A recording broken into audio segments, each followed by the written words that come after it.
All right, so I'm going to give you guys a couple of examples and a couple of visuals here. I've got these cones lined out because when I'm throwing my shots, I'm thinking about paralleling my swing to the line that my feet are on. That's what I do on every swing. So no matter if I'm throwing a hyzer shot or a flat shot or an anhyzer, basically my swing is going to match my feet. So I'm keeping things symmetrical. So I want to keep that same theory in mind when I'm practicing my ProPull, because even if I were doing my towel drill and I had no ProPull, I'm still going to be reaching up the parallel of my line, turning my hips and firing out in front of me. And that's basically what I've been utilizing this ProPull to do, is to really work my motion slow and build up more muscle for more speed. So basically what I'm going to do is just like I would do and show anybody for any of my normal swings in a clinic or a lesson, is that when I start my throwing motion, I'm going to start with the disc hovering over the line. And this is kind of what I call a neutral position. So you see how I'm square with my feet, my arm is connected to my torso here, and the disc is more or less off of my back hip. Now, a lot of people do this 90-degree thing, but when you do your reach back, you tend to reach away from the line. So what I'm going to have you guys think about is reaching up the line. Now it keeps your swing plane parallel to your feet.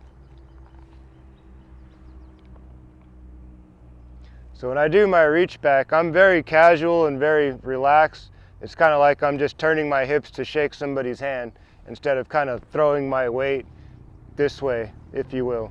So I'm going to keep my hips turning, because that's a big part of the disc golf swing, are those hips engaging. That's where the speed really comes from.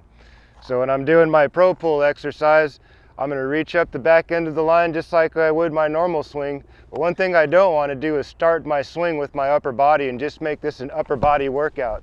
I don't want to do this, because this teaches me nothing about timing and the fluidity of my swing. So what I'm going to do is break it down just like one of my normal swings. I'm going to reach back and load.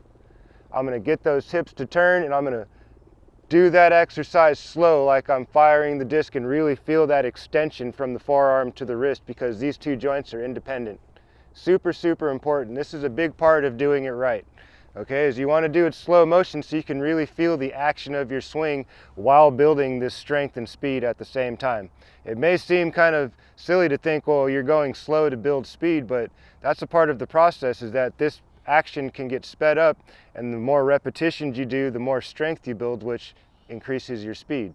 So let's do this nice and slow, and I'll show you guys what my goal is for this. I'm going to parallel my feet about 8 or 10 inches off of the line so that the disc is hovering the line. I'm going to do my reach back in that same athletic motion I would a normal throw. I'm going to do my reach back. I'm going to get those hips engaged and get those hips firing slow motion, turning those hips, engaging my throwing motion, and finishing it off with the wrist. Finishing it off with the wrist.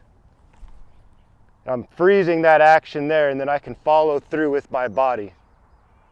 One thing I'd really like to see people do, or while you're practicing this, is really focus on that follow through with the body. You can turn your body and let this band wrap around you. It's not going to hurt you. All right. I've got my reach back. I've got those hips engaging, starting that pulling mechanism with the shoulder as I'm turning. Boom, fire, follow through. That's what it should look like, and even slower if you want. You can really see how I'm trying to snap my wrist on the front cone here. Boom! So I'm popping my wrist in the space in front of me. And I think this is the best way to use the ProPull.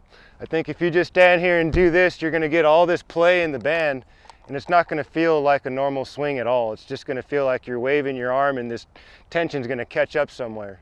It's really important that you set it up so that you can feel the extension at the pressure rather, at the extension of your swinging motion, of your swing and snap. That's what you're really looking for, is to feel that pressure build as you're extending and snapping with the wrist.